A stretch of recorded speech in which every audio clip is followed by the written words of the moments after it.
我们的影片比较小众，所以比较难有流量带来的业配和广告收入，所以如果希望赞助我们，不论金额的大小都可以捐给我们哦。你可以扫描 QR Code， 或者是看下方的资讯栏，有玉山银行和 PayPal 的账号，可以方便您使用。谢谢你啦，拜拜。Hello， 今天没有要跟大家见面，只有一个镜头会照着我们的手，因为我的电脑真的负荷不了2个镜头的剪接，太慢了。如果喜欢我们的影片，然后又希望我们增加镜头的这部分，请帮我们点赞、订阅、打开小铃铛、分享给有兴趣的人，这样子频道成长的话，我们就有机会升级设备啦。今天要教大家的是成人的第1堂钢琴课，那我们就开始吧。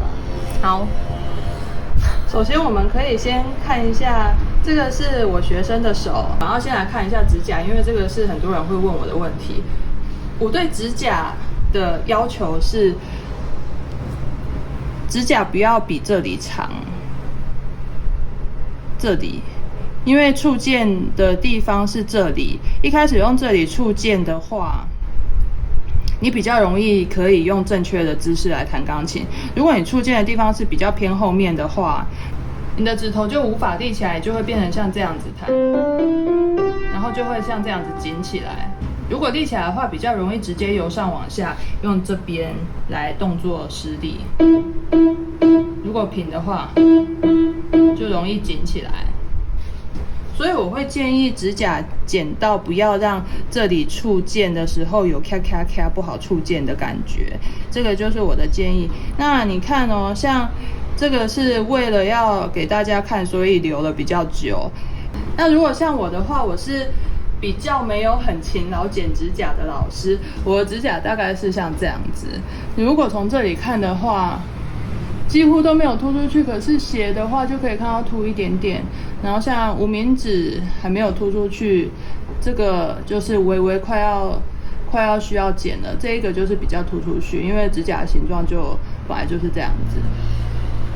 好，那指甲要讲的就是这样。接下来我们就请帮我示范的学生先剪完了指甲，再过来我们再继续说咯。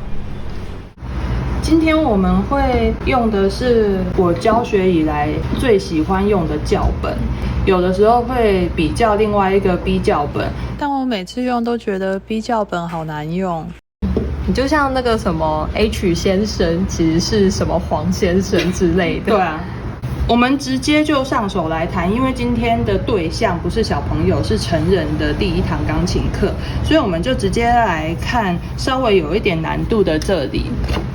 因为台湾的国小音乐教育我觉得还蛮厉害的，所以通常这一些东西大部分的人都还有印象。不过我们还是为了以防万一，稍微解释一下这是什么东西。这是高音谱记号，这是低音谱记号，然后这样子组起来是大谱表。我们的大谱表也可以有这一种组的方式，2个高音谱记号，但是我并不赞成小朋友或者是大人看习惯这种谱号。那有2个低音谱记号吗？有，在这里，这边。像这样就是2个低音谱记号。那为什么呢？因为这里设计的就是学生弹高音谱，然后老师弹低音谱，4手连弹。所以也可以这样出现。但是我并不建议大家习惯这样子的谱号，因为我们大部分的钢琴谱还是这样子的几率比较高。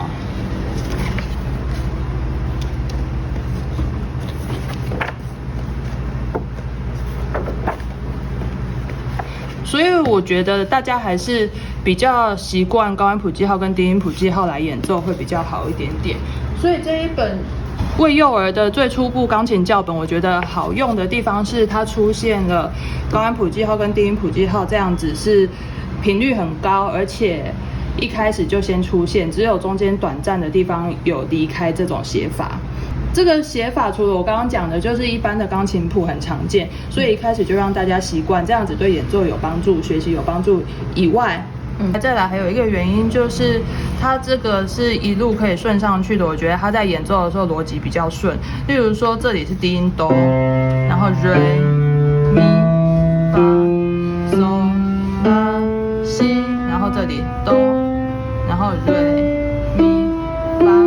以这样子一整串上去。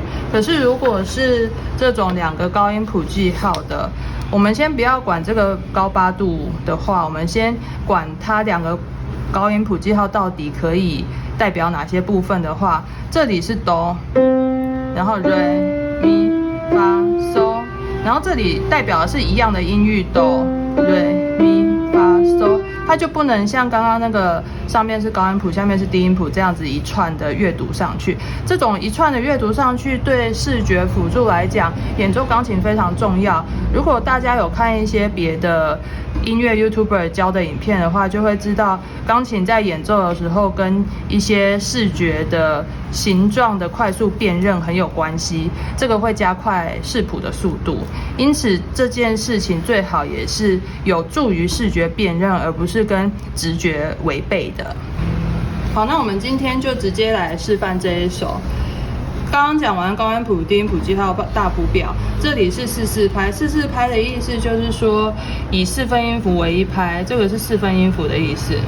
然后4分音符就是这一种，然后上面的就是说这一种东西会有4个，所以4/4拍就是这个意思。那我们检查一下，它一个小节里面是不是就是1、2、3、4、1、2、3、4，所以都会照规则1、2、3、4。好。那我们就开始了。第一个音，它写的是指法用1，左手的1。这一本谱写在下面的都是用左手弹，写在上面的就是用右手弹。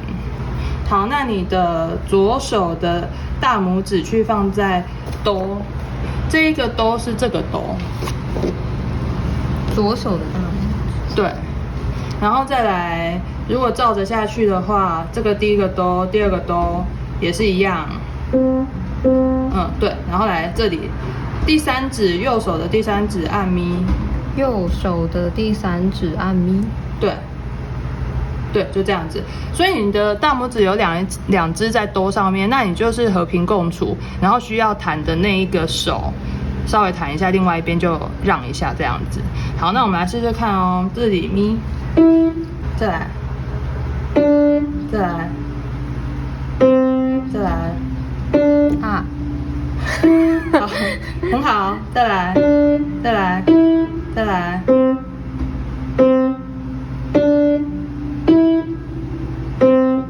停，停，好，这样你就完成了，就是这样子，很简单吧？我学生太厉害，所以我都不用教看谱我们来试试看会不会难倒你好了。老师，我其实刚刚看那个，我会觉得有疑问的地方是这个。它虽然是低音的哆，就是它弹的是同一个音，可是它对的位置其实不是在一样的位置。对，因为它需要让人家辨认出来这一个是要交给你的左手，还是要交给你的右手。哦，好，好，那所有的谱都会那样吗？对，好，那再来下一首吧，这一首好了，来，等一下哦，你左手也先放好。它也是这样，像刚刚那样。对，这样。好，来哦。好。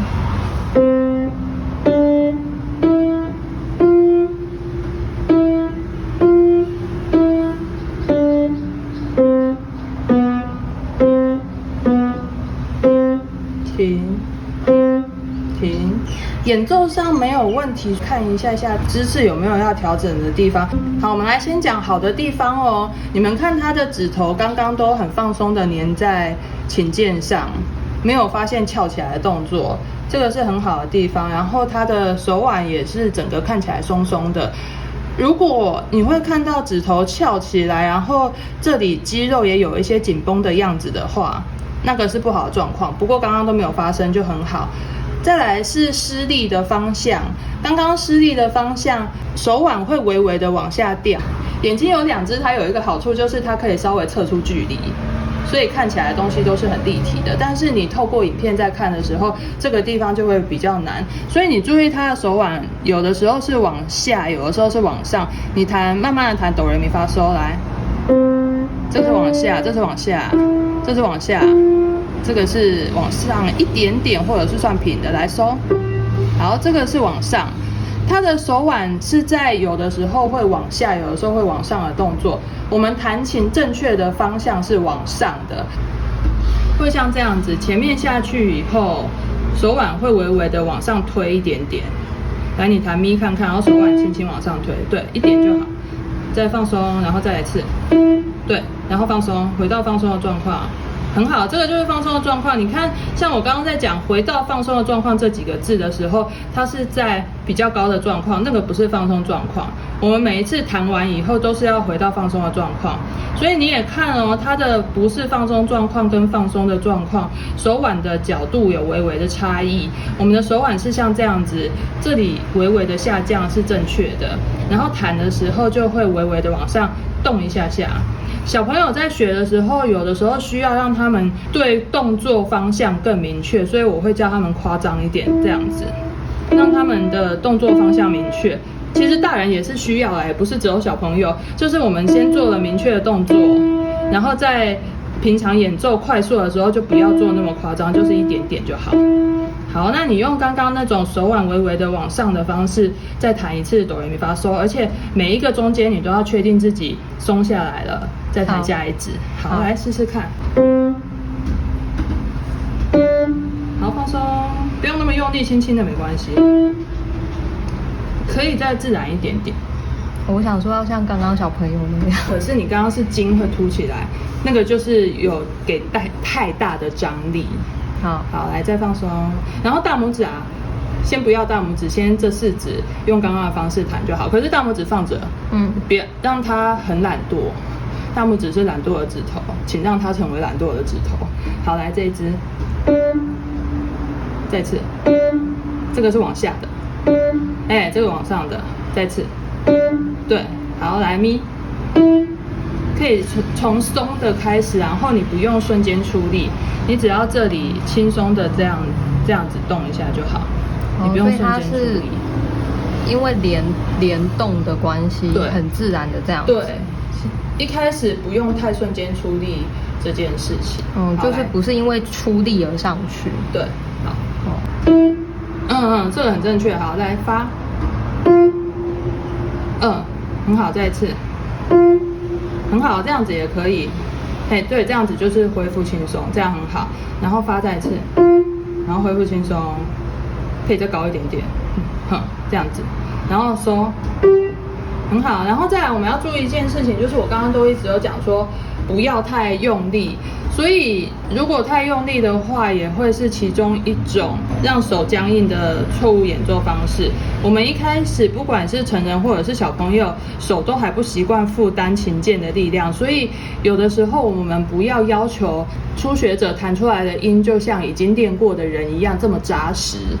所以你有的时候只要大概是像这样子的音量就可以了。来放松，然后这样子。这样子微微的，就是很轻松的动，这样就可以。